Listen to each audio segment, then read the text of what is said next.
In this video, we're going to start talking about the energy of this reaction and kind of like what is that driving force? What is pushing those electrons or causing those electrons to flow from our anode to our cathode? Zinc solid plus copper ions, and we were going to copper solid plus zinc ions. And we said that our oxidation half reaction was zinc going to zinc 2 plus our 2 electrons. Our reduction half reaction was copper 2 plus going to copper solid. And I didn't leave myself enough room here. Right, this time the electrons are going on the reactant side. So 2 electrons are being added to copper 2 plus to form that copper solid. And we said that our oxidation occurs at the anode and our reduction occurs at the cathode. Right? Electrons are flowing from that anode to the cathode. So kind of the question is why? Well, it's because they have lower energy at that cathode than they do on the anode. So electrons are moving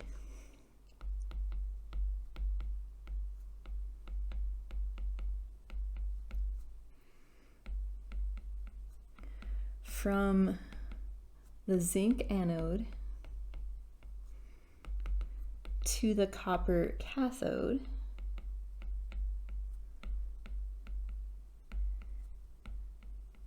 because they have lower energy on copper than on zinc. Right? Things want to be lower in energy. Those electrons are lower in energy on copper than they are in zinc, so they are going to flow in that direction. And kind of how we measure that, our name for this force is our electromotive force.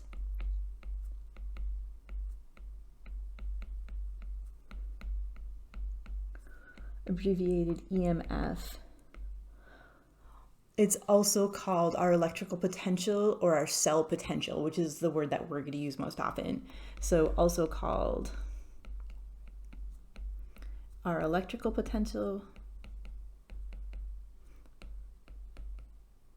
Sorry, it's kind of annoying when there's lots of names for the same thing. Cell potential,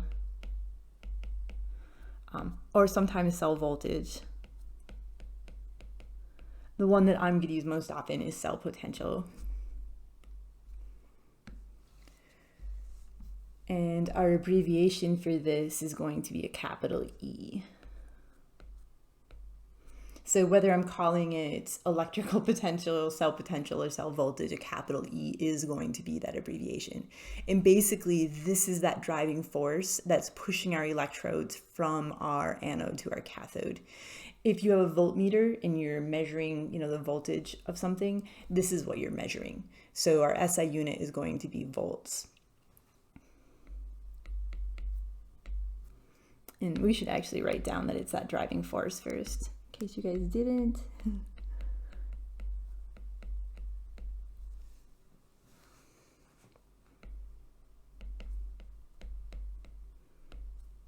So the driving force that pushes the electrons from anode to cathode.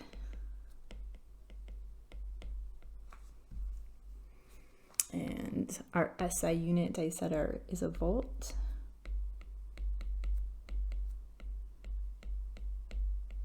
Abbreviated capital V. It is a derived unit. Remember, we had 7 fundamental SI units. So our fundamental unit for mass was a kilogram, right? For temperature, it was Kelvin. For amount, it was a mole, and so on. And then all of our other units are combinations of those. Volt is a derived unit. It's not one of our fundamental units. If I was to break it down a little bit further, I do get that a volt is equal to a joule per coulomb, which are also both derived units. Neither a joule nor a coulomb are one of our fundamental units. Remember, a joule was our unit for energy, And then a coulomb is going to be our unit for electric charge.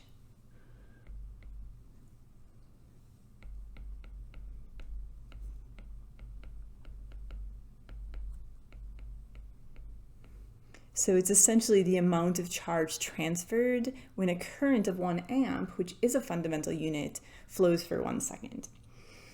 The reason I kind of mention this is just to kind of try to think about what a volt means for us. It's the amount of energy we have per electric charge. So we essentially have two driving forces, right? This one that we just mentioned, right? My cell potential, but then also remember in a galvanic cell, it's a spontaneous chemical reaction that's converting or producing this electric current. So the fact that it's spontaneous, it means I have a negative free energy change, also one of our driving forces. So two driving forces. When I say driving forces, two things that's causing the electrons to flow in that direction, right? If we were to look at our balanced equation, if you want to think about it that way, two things that are making this go towards products, right? It's a product-driven reaction for these two reasons. So one, our cell potential, electromotive force, whatever you prefer.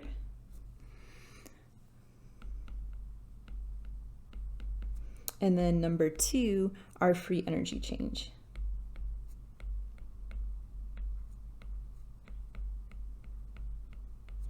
Delta G. And the two are directly proportional.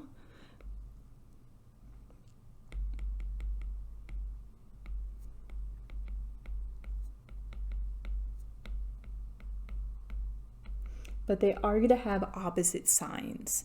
So my equation relating these two, my free energy change is going to equal negative, remember I said they're going to have opposite signs, N, and I'll define these here in a minute, F, and then my cell potential.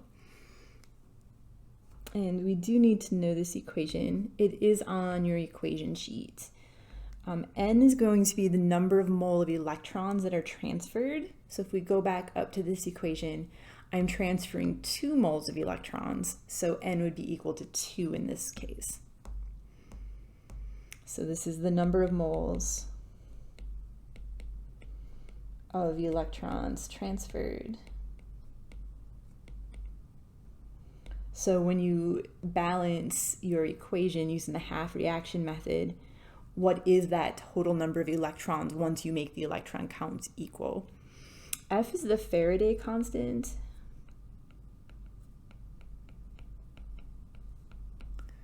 So it is equal to 96,500 coulombs per mole of electrons. Sometimes it's actually given more specifically. It's 96,485 coulombs per mole of electrons. It's essentially the electric charge on 1 mole of electrons, right? Remember we said a coulomb was our unit for electric charge, and this is electric charge per mole of electrons. So an example using this formula, we're going to calculate the free energy change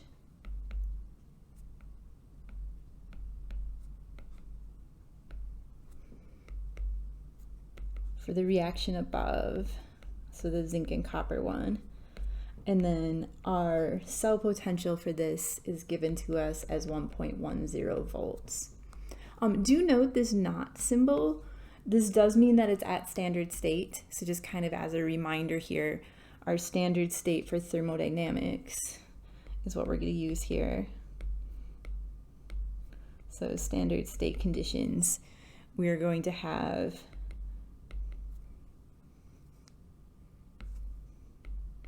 if it's a solution, it's going to be 1 molar. If we have gases, they're going to be at 1 atmosphere. And then our temperature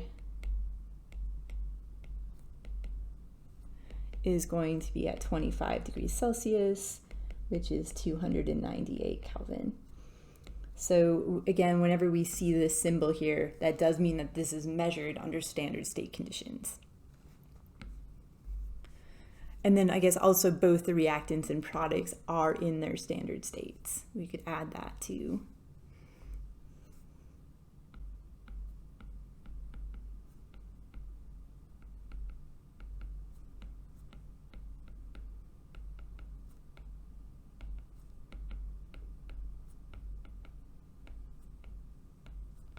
Again, that meaning they're under these conditions. It's kind of redundant to write that, but there you have it. So we're basically just taking this equation and we're going to plug in our numbers. And we've already discussed, right, if we go back up to our equation here, went too far, right, we have this. I have 2 moles of electrons being transferred, so N is going to be 2 in this problem. The Faraday constant is given to you on your equation sheet. It's given to you in this form. Just if you're doing problems from a different source and your answer's coming out a little bit differently, it is rounded quite a bit. So that's a less rounded answer or version of it. So I'm really just going to plug everything in. So my free energy change is going to be equal to -2, right? I have 2 moles of electrons. I'll be good here and put all my units in it. Multiplied by my Faraday constant, 96,500 coulombs per mole of electrons. So moles of electrons are going to cancel. And then that is multiplied by my cell potential, which is 1.10 volts. But remember, 1 volt, just so our units work out, sorry, I'm scrolling all over the place here, Anya. 1 volt was equal to a joule per coulomb. So I'm actually going to change those units to that, so that way they work out. So 1 volt, remember, was equal to 1 joule per coulomb. So looking at our units, right, moles of electrons cancel, coulombs cancel, we're left with joules, which is our SI unit for energy. So then I'm going to grab my calculator here, and we'll plug all that in. So don't forget that you do have that negative sign out in front. Of course, you don't need to type that into your calculator. You can just add it after.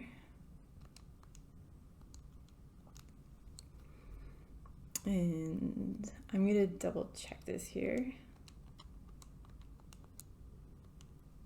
Oops. And I got a big number. But remember, it is in joules, so I am going to convert it to kilojoules, but I'll just write the whole thing down at first. And then this 2 is an exact number, right? Those coefficients are coming from my balanced equation. I don't have 1.8 moles of electrons or 2.04. I have exactly 2 moles of electrons. So that's not going to count for significant digits. We are going to count this as 3. This is also 3. So I do want 3 significant digits in my answer. So I'm going to round this and convert to kilojoules at the same time. And I told you guys not to forget the negative sign, but then I went and forgot it. I usually don't type the negative into my calculator because it just seems like a waste of effort because I can just throw it in the front. The danger is that sometimes you'll forget it. So don't forget it. Negative 212 kilojoules. So it does come out to be negative, right? Which it needs to be. It's spontaneous. Right? My delta G is negative. Do note, I said this before, but I didn't write it down. A spontaneous reaction is going to have a negative free energy change, but it's going to have a positive cell potential, right? This negative sign here tells me that the sign on this and the sign on this are going to be opposite of each other. So a spontaneous reaction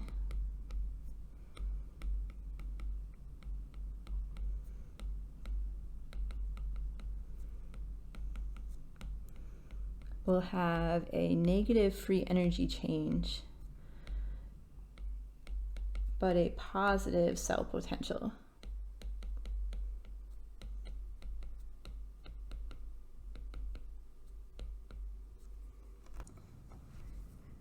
We're going to talk a little bit about standard reduction potentials next.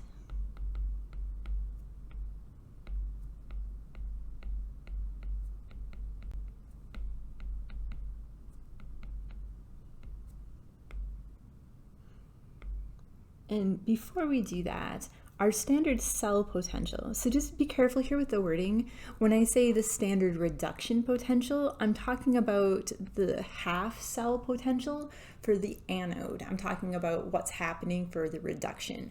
When I say cell potential, I'm talking about the entire thing. So kind of if we go back up, I know it's kind of a lot of scrolling. I should probably copy this down at some point, but I might have said that backwards. I might have said anode, I mean cathode. So the reduction, right, we're adding electrons to it. That happens at the cathode.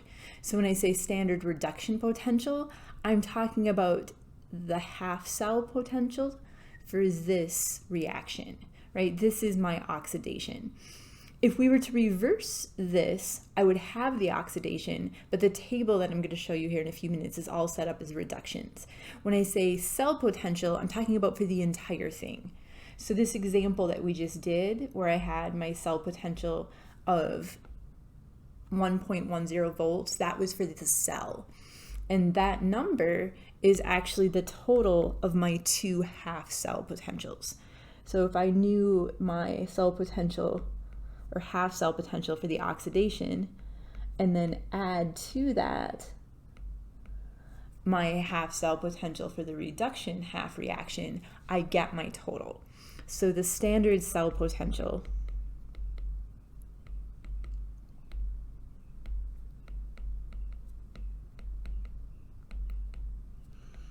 is the sum of the standard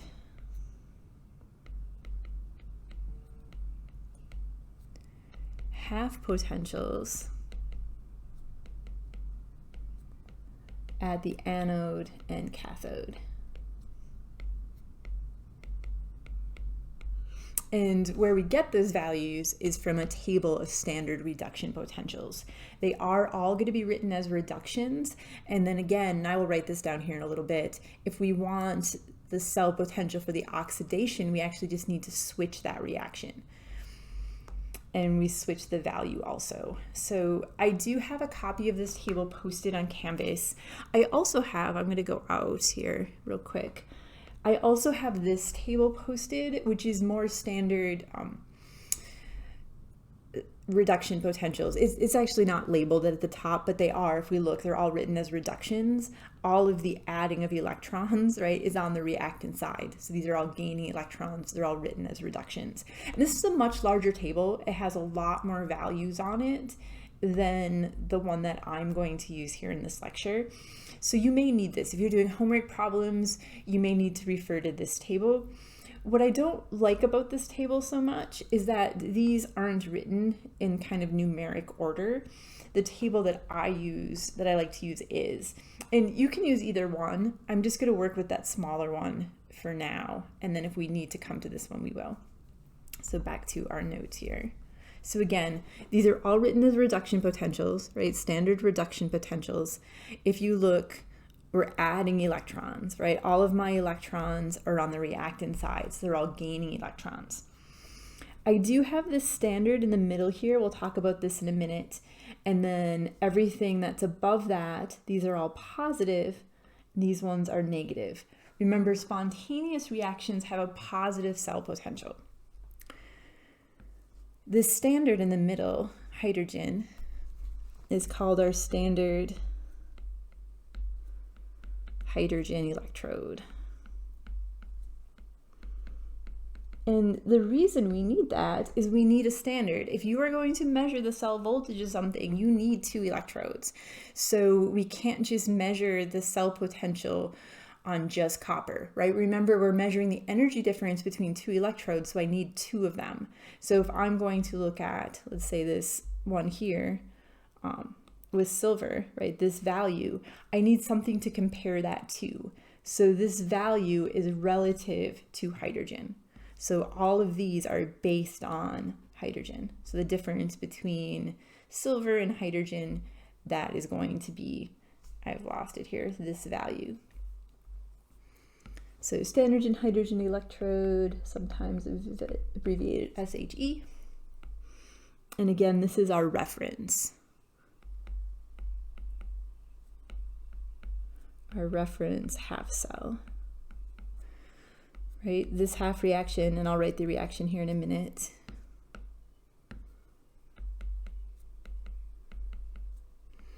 is assigned a potential of 0 volts. And again, everything else is relative to that. And our reaction for this one are 2 hydrogen ions. Again, they're written as reductions, so I'm adding electrons to it, and I'm producing hydrogen gas.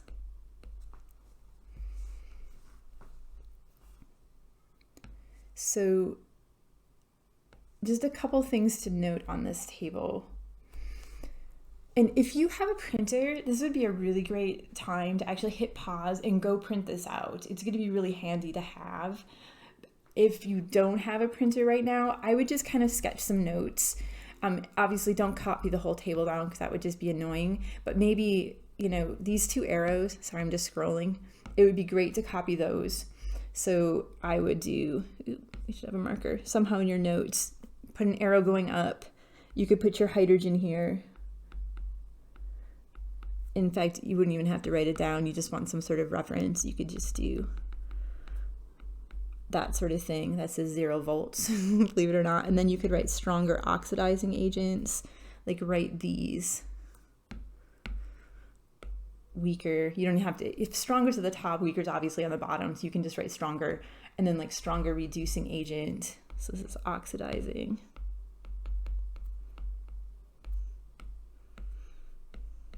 Stronger reducing, and at least have that, because I'm going to add to it and I want you to write down the notes that I'm adding, and you need some place to write them. So I would, you know, kind of sketch yourself the basic outline of that table if you can't print it. If you can print it, please go and do that and then come back. And sorry, you just hit pause if I erase that too quickly for you. So going back up to this, hopefully you have a copy or you're ready to take some notes on it. One thing I do want you guys to remember, we said that the agents are causing that thing to occur. So my stronger oxidizing agent, right, is causing something to lose electrons by taking them themselves. So the stronger oxidizing agent is the one that's better at being reduced. So stronger oxidizing agents are better at being reduced. Say the best oxidizing agents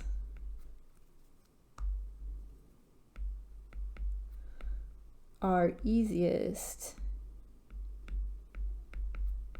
to reduce. And then the opposite down here for our reducing agents, right? It's causing the reduction of something else. It's causing something to gain electrons by losing them itself, which means it's being oxidized. So our best oxidizing agents, reducing agents, the best reducing agents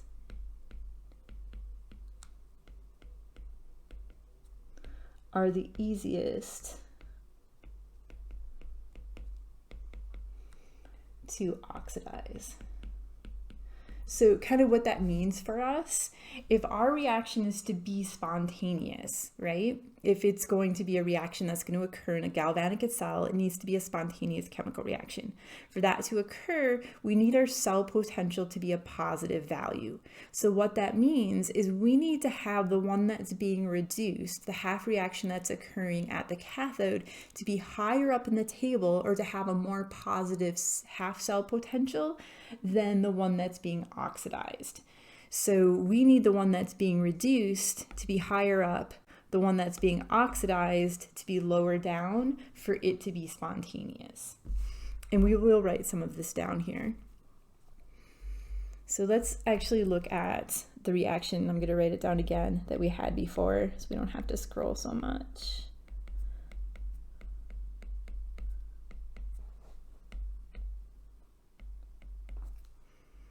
And again, writing them as half reactions.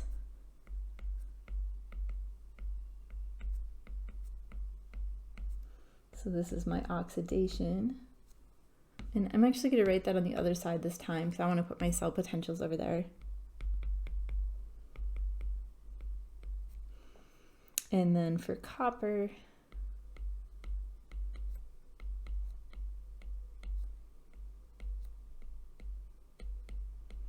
this was my reduction. So if we wanted to calculate our cell potential, and we already know the answers. It gave it to us in that last problem. It's going to come out to 1.10 volts. But if we wanted to calculate this for ourselves, we can get these values from our table. So we're going to take our half cell potential for the oxidation, our cell potential for the reduction. And then again, please note, this is really important, these are all written as reductions, right? So the one that we want to be the oxidation, we're going to have to switch the sign. So we need to switch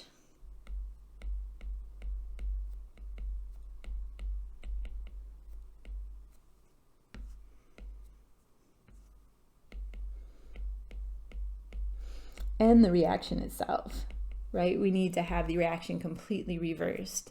Right? If I was to take this and make it my reactants, take this and make it my product, so zinc 2 plus 2 electrons going to zinc solid, it's now a reduction, right? I reversed it. So the one that's our oxidation, we need to reverse it from what's in the table because the tables are written as reductions. So I'm just going to find these in my table. So I have zinc. Scrolling back up here, wherever it is. And I'm blind, here it is. So the way that that's written in the table, right? My reduction is a negative 0.76. Because this is my oxidation, I'm gonna have to switch the sign. So it's going to be a positive 0.76. And then I'm going to find copper. Copper is higher up. Remember we said that we want the one that's being reduced. It needs to be higher up than the oxidation. Otherwise, my cell potential is not going to come out to be positive.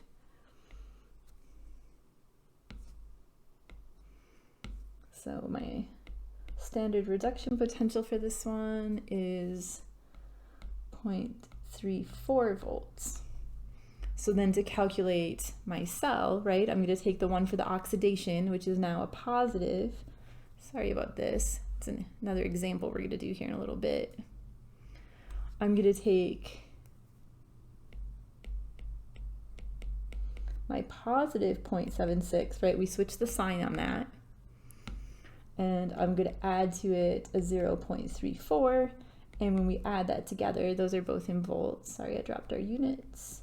I get 1.10 volts. So the problem that we just did a little bit ago, right, where we're calculating our free energy changes, this problem here, I wouldn't have to give this to you. I could just say, have your table of standard reduction potentials handy, and then you would get that value yourself. So again, just a couple really important points. Let me get this out of our way a little bit more. Right, our table, they're written as reductions.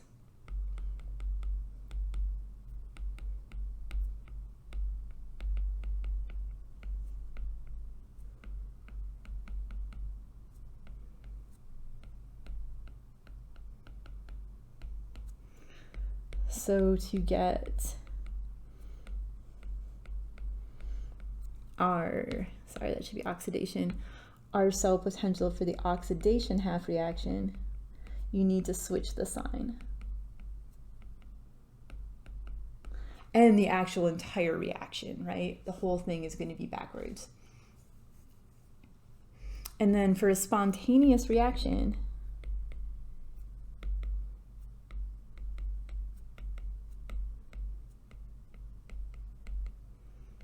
right, remember we want a positive cell potential, right, for it to be spontaneous. Spontaneous reactions are going to have a negative free energy change, but a positive cell potential. the more positive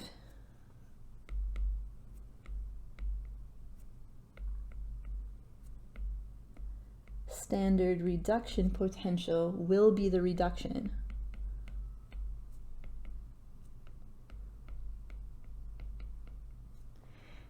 And the less positive, more negative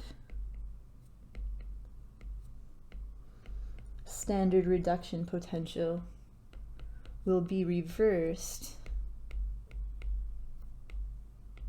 to give the oxidation.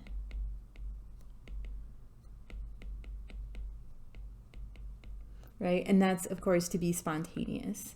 If it doesn't come out that way, it's going to be a non-spontaneous reaction.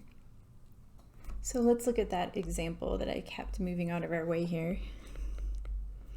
So we need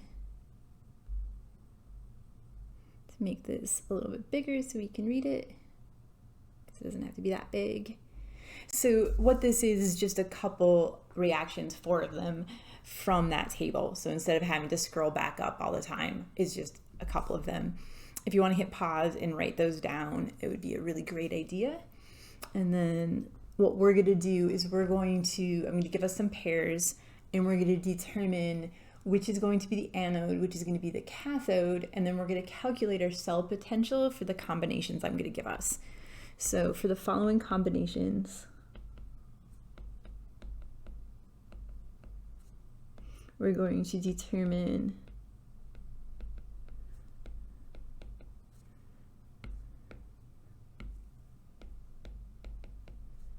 which will be the cathode, which will be the anode,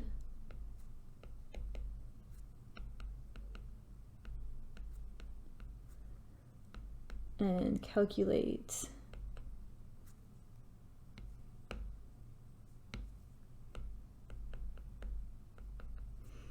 our standard cell potential for a spontaneous reaction.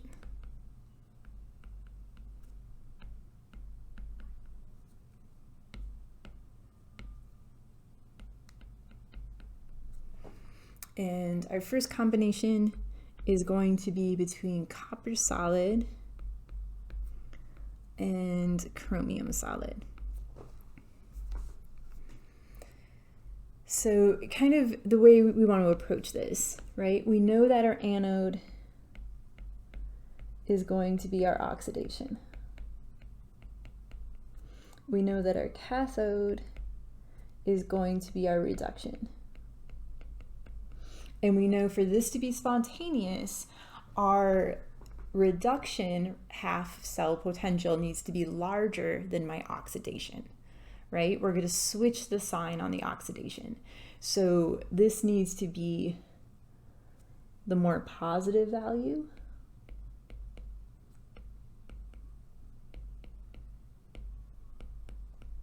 Right? If we go back up to these couple sentences we just wrote, the more positive standard reduction potential will be the reduction. So the one that has the more positive value is going to be my cathode, because that's my reduction.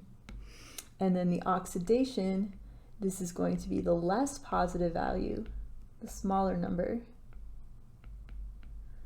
And then to figure out our cell potential, we will switch the sign on this one. So looking at copper, and let's actually write our balanced equation for these two. So I'm just going to write the couple lines down. I have copper 2 plus 2 electrons going to copper solid. And then my chromium one is this one, right? So these are the two that we're looking at. And I'm just going to write them just as they are.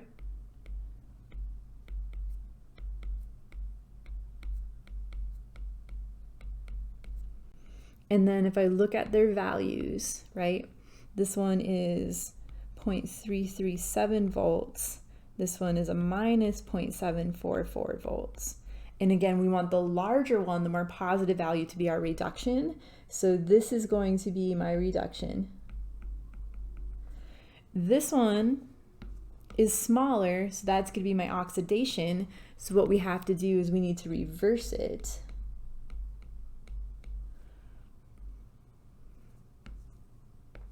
Because remember, they're written as a reduction, so if I want oxidation, I'm going to have to reverse that.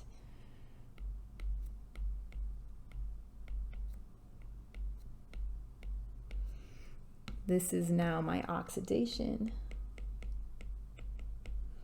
My value is now a positive 0.744 volts. So my cell potential is going to be a 0.337 volts plus a 0.744 volts. And adding that together,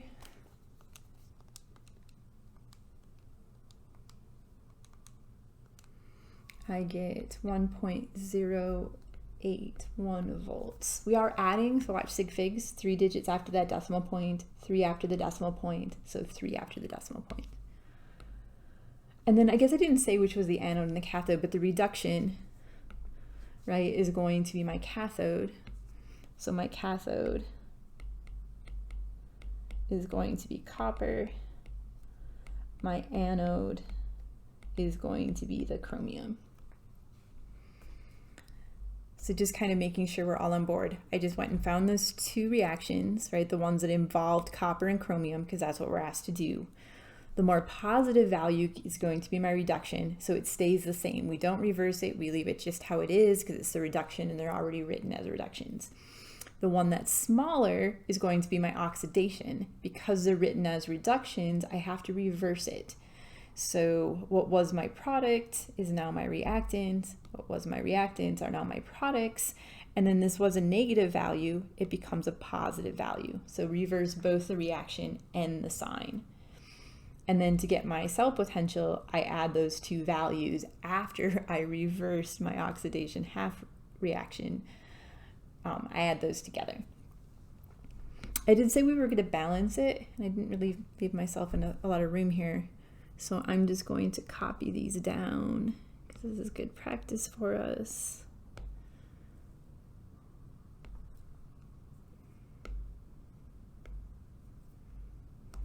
And then we want it.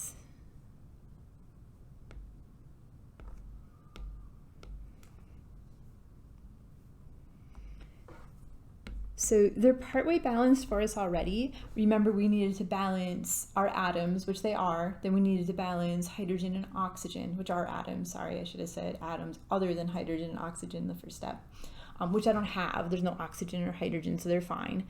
Then we balance charge by adding electrons, and that's already been done for us too. So the only thing we have to do this time is get those electron counts equal. So I have 2 electrons on the first one. I have 3 on the second. 6 is going to be my magic number, so I'm going to multiply my top half reaction by 3. I'm going to multiply my bottom half reaction by 2. And then when I add those together, right, my 6 electrons are going to cancel. And we get 3 copper, 2 plus 2 chromium solid, going to 2 chromium 3 plus 3 copper solid. And if we were to calculate our free energy change, N in this case is going to be 6 moles of electrons, which is why I wanted to balance it, just so you can get used to doing that, right? We're going to get those electron counts equal, and then that's what N is going to be equal to. So 6 moles of electrons transferred in this problem.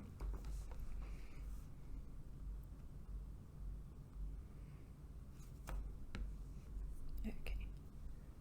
We're gonna have to do a lot of scrolling, so I'm just gonna copy this again. I'm kind of cheating because if you don't have an iPad, you have to write everything down. So please just make sure you're pausing so that way you can get everything written down.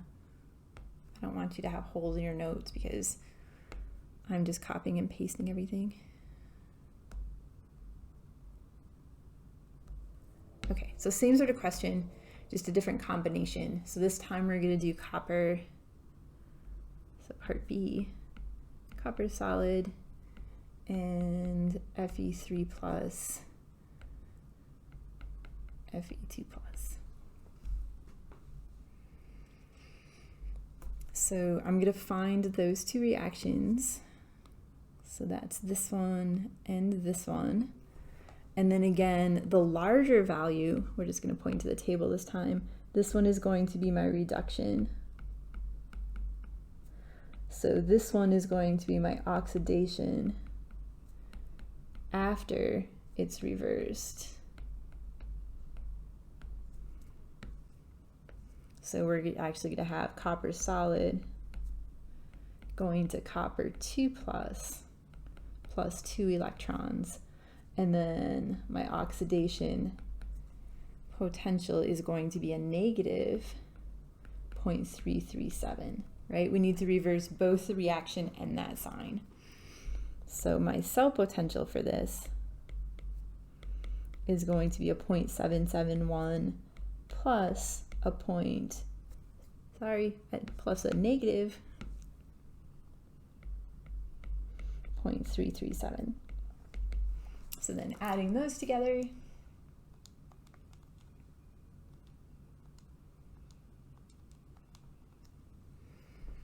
we get 0.434 volts. I'm just making sure I put units on that first one. I did. So again, watch your significant digits. We are just adding, so it's the number of digits after the decimal point.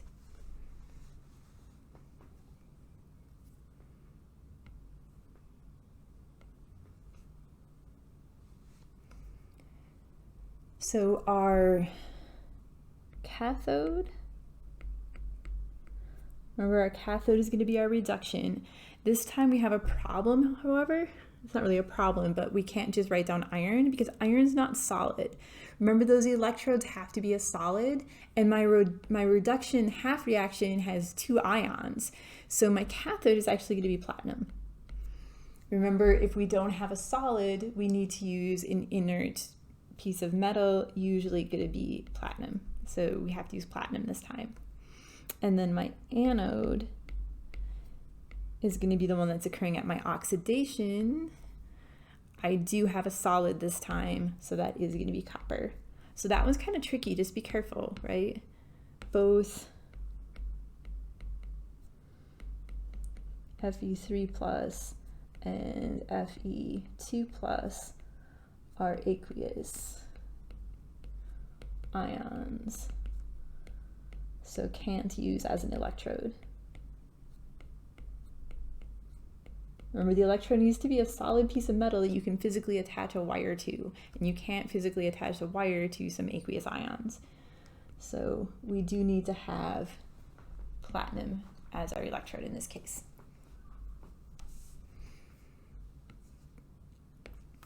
So one more combination for us. Let's do chromium and gold. So I'd like you to do this one on your own.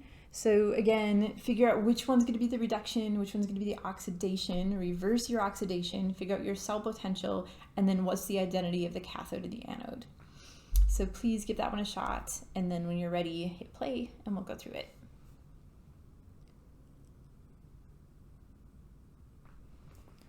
Alrighty, so I am just going to paste that table in one more time. I think I still have it saved here instead of copying stuff down. So we're using gold and we're looking at chromium.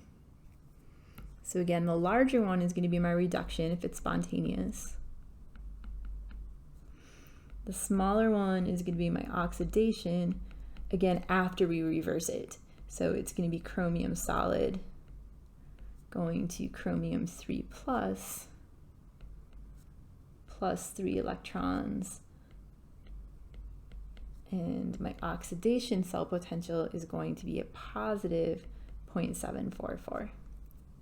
The reduction, we don't change it, right? We keep it just as it is. So my cell potential 1.498 volts plus 0.744 volts. And I'm grabbing my calculator.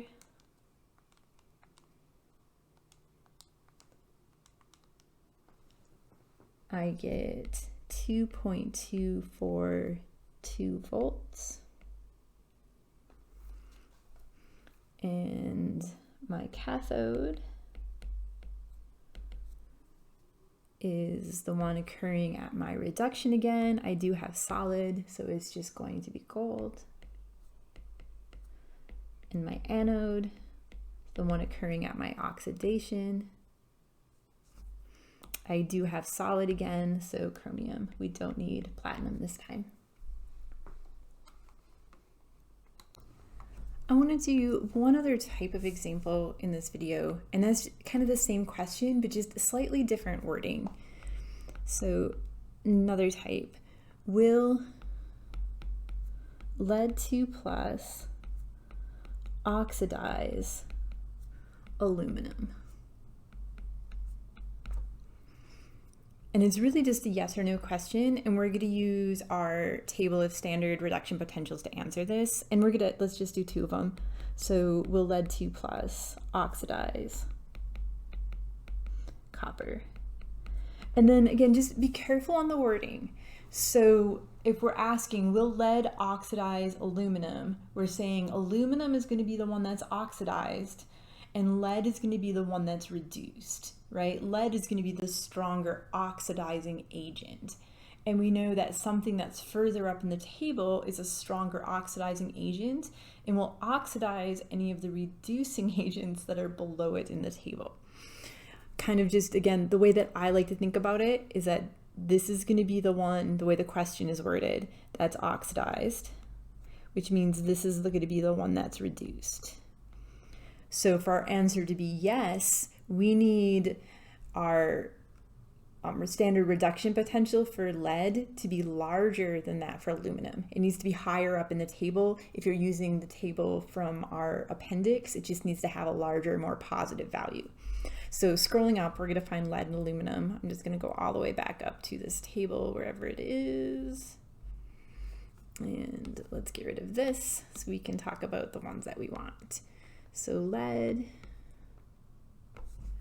is somewhere here. And then aluminum is right here. And we know that the one that's higher up is going to be our reduction. And the one that's lower down is going to be our oxidation once it's reversed, right? It's currently not an oxidation, but once we reverse it, it would be our oxidation. And you could answer this a couple ways now. Yes, our answer is going to be yes no matter how you do it, right? This is higher up. It's going to be a stronger oxidizing agent, so it will oxidize something that's lower.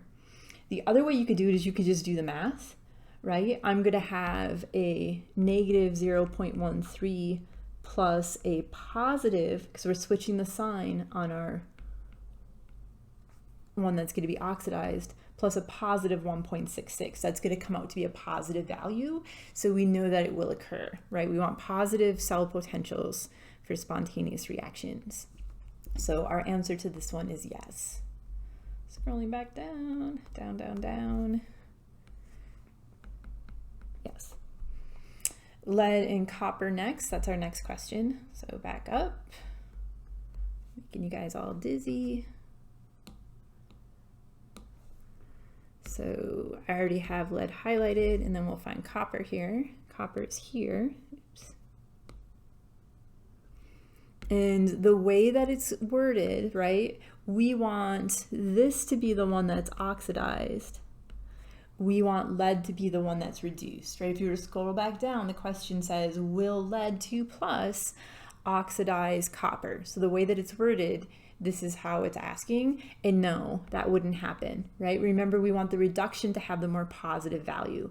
If we were to add these together, this is the one I'm going to switch the sign on. So I'm going to have a negative 0.34 plus a negative 0.13. That's going to come out to be a negative cell potential, so no, that won't occur. So no is the answer for this one.